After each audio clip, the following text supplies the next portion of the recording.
Hey, Thursday, May 14th, 2026, Kid Arizona, talking baseball. I'm a baseball nerd. I like baseball history. So I wrote a book, Yearly Leaders of Every Batting Category. I got 13 chapters in here on offensive categories in baseball. Chapter 6, I look at the top 5 baseball players in history leading the league in doubles. So this video, 1880 through 1889, who are the top 5 baseball players leading the league in doubles, combining American and National League? I have the list. 1880, Fred Dunlap, 27 doubles. Abner Darrell Mimple, 25. Camp Hansen, 24. George Gore, 23. John O'Rourke, 22. So the 1880s are different than the 1870s as far as doubles. Why? 1870s, they only played 50, 60, maybe 70 games in a season. Now in 1880s, they're upping the game schedule to 80 games, 90, and in some cases, 100 games. So as a result, ball players are getting more doubles. The high in doubles in the 1870s, Ross Barnes had 31 doubles. He played 60 games. Cal McVeigh had 36 doubles. So these guys in the 1870s are not getting enough games compared with the 1880s. And then you'll see after the 1900s, players are playing 120 games, 130. Eventually, the league will get up to 154 games. And then presently, in today's age, we have 162 games. So the more games, the more chance for doubles. So how about Cal McVeigh so far has the highest number of doubles in a season, 36. So you're asking, who is this Cal McVeigh guy? Well, I'll click on his name back here. 1875, Cal McVeigh. Listen to this. 36 doubles. Played 82 games. 1875. So now, 1880s. The high is 27 so far by Fred Dunlap. So 1881, King Kelly and Paul Hines get 27 doubles. Harry Stovey, 25. Fred Dunlap, 25. Deacon White, 24.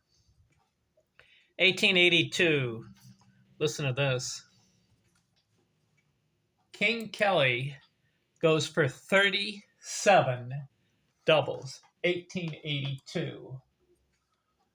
So I hit his name. How many games did they play in 1882? 84 games, 37 doubles. Very good ratio. Cap Hansen, 29. Paul Hines, 28. Ed Williamson, 27. Jack Glasscock, 27. But listen to this. So I said the high was 37 by King Kelly. But 1883, look out. There's a guy named Ed Williamson. Have you ever heard of him? 1883. I'll click on his name. He goes for 49 doubles. And you know what's remarkable about this? 98 games. So they're 1880s, they're starting to play more games, these ball players. But still, 98 games, 49 doubles. What if he plays 162? How many doubles would this guy have had? Maybe 60 or 70, maybe 80. He was on a really good pace, this guy. Ed Williamson, not in the Hall of Fame. His career batting average, 255. So he comes out of nowhere. Dan Brothers, 1883, 41 doubles. No, he's a Hall of Famer. Tom Burns, 37. Camp Hansen, 36. Hardy Richardson, 34. 1884, Orator Schaffer, 40. Fred Dunlap, Sam Barkley, 39. Paul Hines, 36. Jim O'Rourke, 33. Jim O'Rourke's in the Hall of Fame. 1885, Henry Larkin, 37. Camp Hansen, 35. Pete Browning, 34. Dan Brothers again, 32. Dave Orr, 29. 1886, Dan Brothers, 40. So he's on the top 5 3 times now in doubles. Henry Larkin, 36. Camp Hansen again. So we got 1, 2, 3, 4. This is the 5th time Camp Hansen lands in the top 5 in doubles. 35. Bill McKellen, 33. King Kelly, this will be his third time. 32 doubles.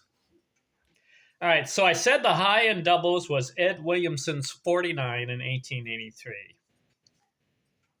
But I found out that in 1887, Tip O'Neill, this guy's not in the Baseball Hall of Fame. But you know what he does? He gets 52 doubles in 1887. But like I told you, the progression of the league is expanding to more games played.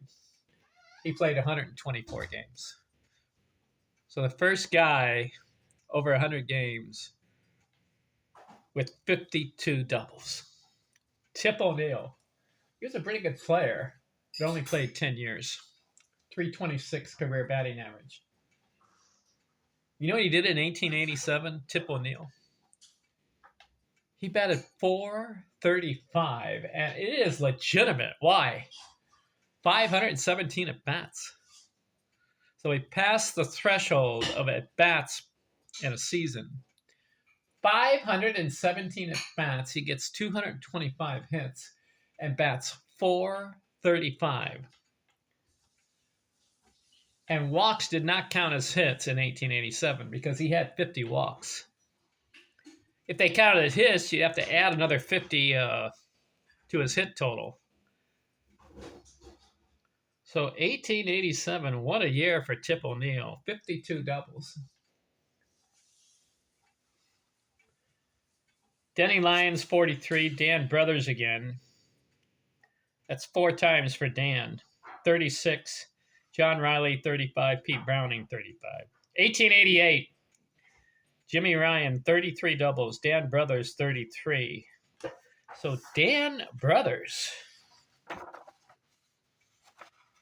It turns out that he'll have 8 top 5 finishes in doubles. Dan Brothers. 6 times. 5 times in the 1880s, and then he'll do another 3 times in the 1890s. Dan Brothers.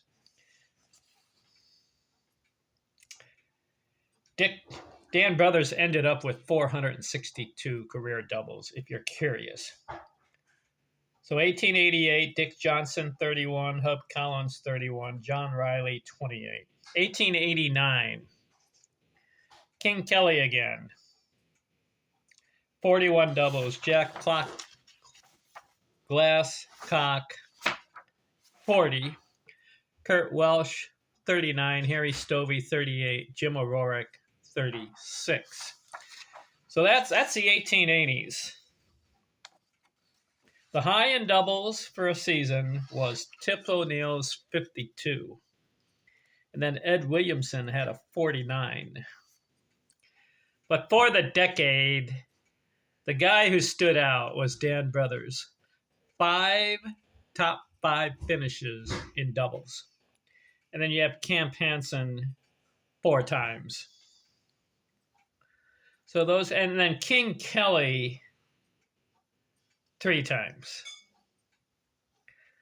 So Brothers, Hansen, and Kelly dominate the 1880s in doubles. All right, next video, 1890. And let's see if anybody can break Tip O'Neill's 52 doubles in a season. All right. 1890s next. I'm out.